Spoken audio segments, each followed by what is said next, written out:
Hello everyone and welcome to my poetry channel, which is coming to you from the southwest of Scotland in Castle Douglas. Anyone that knows me would know that it's possible that this could have come from the south of France or it could have come from London, but here I am isolated due to COVID-19 in the southwest of Scotland. I'd like to read you a poem which is entitled Bonjour, and it seems rather topical at the moment because saying hello is something that we do very commonly, but it's not always something that we can do that easily at the moment. Bonjour in French means good day, or hello in English. It was written not that long ago in the south of France, where I was living in isolation. Not at all through coronavirus, more sort of through personavirus, really. I just wanted to get away from people. And in that isolated condition, the nearest town was about 6 kilometres away, and I would often walk in and go and pick up a parcel or do some shopping or whatever. And on this occasion, I went into the bar and decided to have a cup of coffee after picking up a parcel from the post office. So here we are. This is the poem called Bonjour. So I'm in this empty bar when in comes an old lady with her slippers on. Bonjour, monsieur, she greets me, nods, then sits by the radiator and plays the lotto. A small boy runs in, drops his satchel, Bonjour, monsieur, and grabs some licorice, an eye on the road, an eye on me. Bonjour, monsieur. The bar door rattles closed.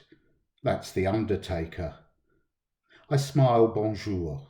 He sits in the corner with the newspaper, fingers grazing the obits, glancing up at me. A builder bustles in, perches at the bar. He's covered in dust and his wrists in plaster. Bonjour, he says as he taps the counter. The patron appears and pours a beer. He said bonjour before this story started. I take my chance to get another coffee. A bright lady springs in from the post office. Rebonjour, she beams. I collected the parcel. Then two chums accost the licorice kid, but not before polite bonjours my way. A gendarme shakes my hand with a firm bonjour. His coffee waits at the end of the bar.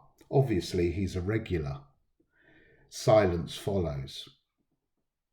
I wonder if I should say au revoir. I down my coffee and grab my parcel, but plans are scuppered by the priest who enters, bows, bonjour, then stares at me. Bonjour, mon fils, straight in the eyes. Before he orders a small glass of rouge. The patron's wife appears from out back. She stands over monsieur, then smiles, looks at the crowd and picks me out. Bonjour, monsieur, she says quite curtly, grabbing a dishcloth and drying glasses. The horse racing is finished on the TV, and I hope the crowd will start to thin.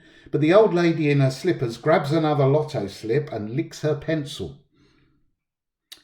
Bonjour bursts in from behind me, and I turn to greet the mechanic, grease and smiles, who offers me the back of his stumpy hand. We touch, I smile. I don't own a car.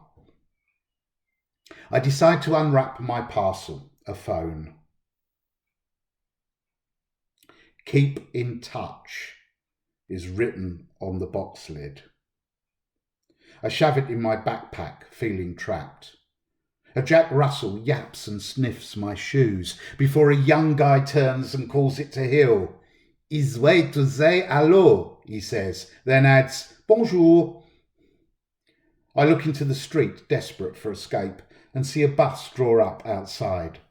A stream of Frenchies empties onto the pavement, looks straight at me, makes for the door. Well, I hope you enjoyed that poem. Saying hello is so important, and it's more important than ever, but it does have its funny side if you get a little bit too much of it. And obviously the inhabitants of that small town were a little bit fascinated by the arrival of this strange Englishman living in the middle of nowhere, not part of the community, and they just wanted to find out about who I was.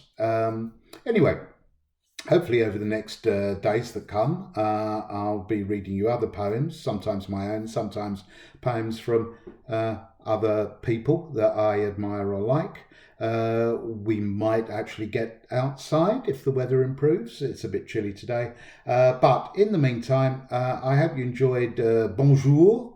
And for the time being, au revoir.